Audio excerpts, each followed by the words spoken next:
your life that's trying to convince you that you're just a horrible person and they never say anything nice to you?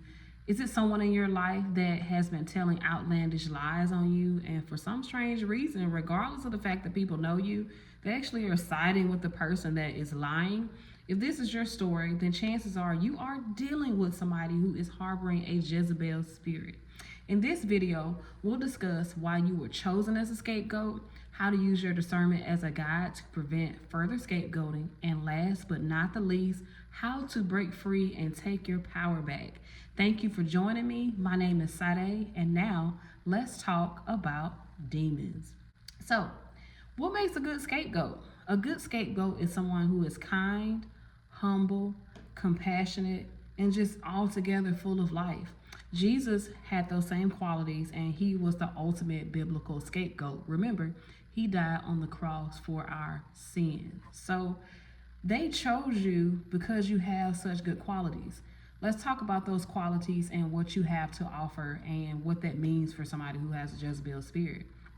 So in Genesis 4, right, Cain killed his brother Abel after God accepted Abel's offering and rejected Cain. So Abel gave God the first of his flocks. He also gave God the fat parts of the meat from his flocks, while Cain just basically gave God a little something, something. After God rejected Cain's offering, Cain was so upset that he killed Abel. So God rejected Cain's offering, but God did not reject Cain. So with that being said, God can reject what we have to offer, but he will never reject us.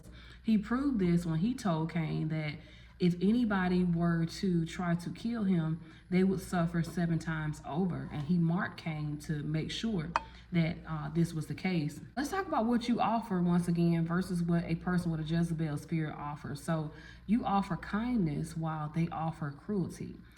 You offer thoughtfulness, and they offer carelessness. You offer humility, and they are full of pride. And last but not least, you are considerate of others, and they could care less about God's people. These types of people have a lot of shame left over from childhood rejection. They believe that it's God who rejected them, when in actuality, when we are rejected by our parents, our peers, friends, whatever the case may be, that's typically the devil that will do that. Remember, once again, God will never reject us. He'll only reject what we have to offer. And so since they are so full of shame and so full of rejection, they choose to destroy God's light and God's people because they do not like people who know God, because they themselves hate God. They chose you because you have those good qualities, and they just want to destroy the light in you in order to feel better about themselves. So now that we've talked about why you were chosen, let's break down how your discernment gave you clues throughout the duration of the relationship and how it will give you clues for future relationships, right? So the Holy Spirit will warn you, but sometimes it will come through physical senses and emotions, right? Sometimes it'll be that small, still voice, but sometimes it's how you feel emotionally or how you feel physically.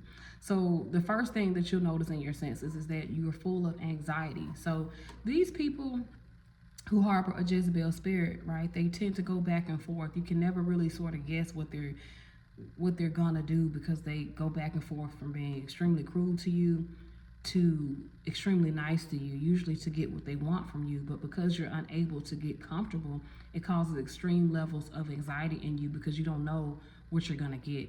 The second thing that you'll notice that you feel is shame. So these types of people, they constantly point out your flaws.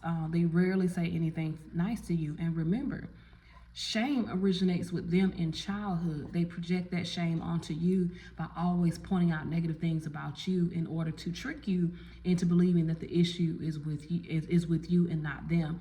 They're not just trying to trick you, they're trying to trick themselves into believing that as well.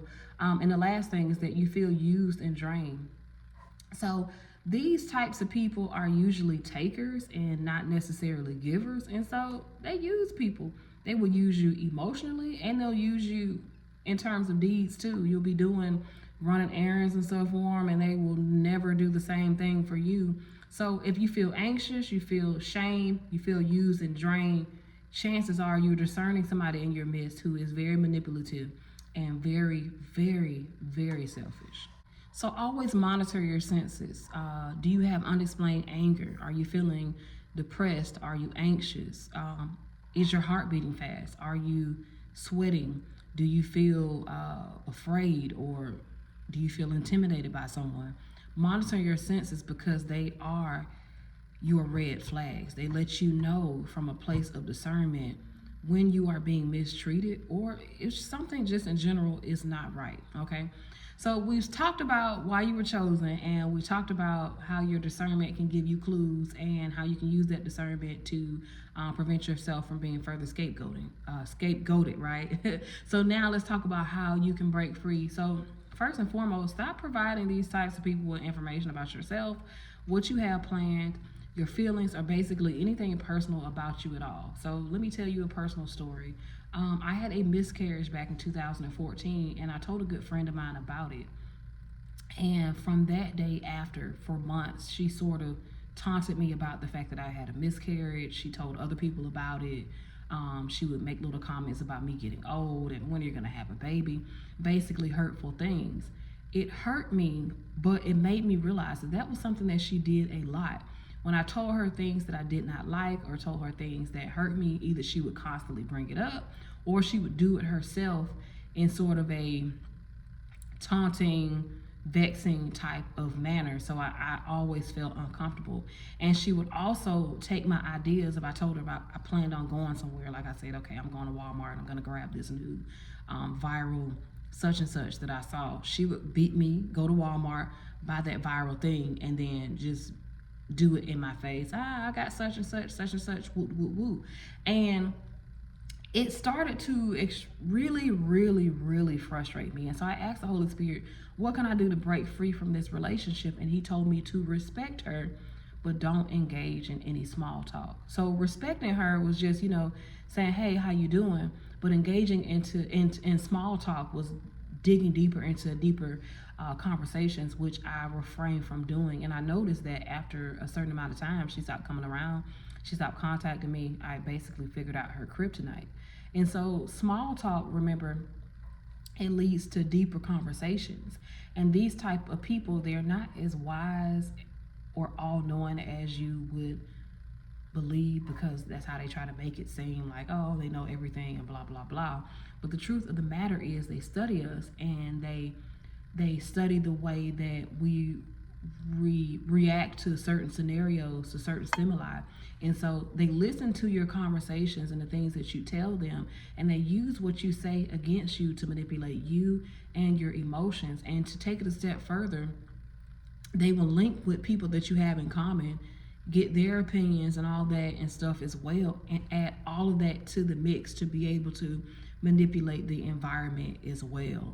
The second thing you can do after you respect no small talk, right? Just so you can repel them, you want to use your skills that we talked about earlier, your thoughtfulness, your consideration of others, the fact that you're humble. You want to use that for God's kingdom. So with your type of skills and expertise, God could use you in his kingdom to be an evangelist, an intercessor, or just somebody that gives wisdom and kind words and encouragement to his people in general, right?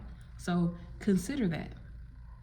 If this video interests you, I publish a book called People Are Evil, in which I talk about how to break free a little more in detail from people who are manipulative. And I actually even included some prayer requests. I put the link to the book in this description. It's available on all Amazon platforms. Please go pick it up. I promise you it will bless you like it's blessed me. If you really like this video as well, please like, comment, subscribe to my channel, because I look forward to seeing you again. Have a good one.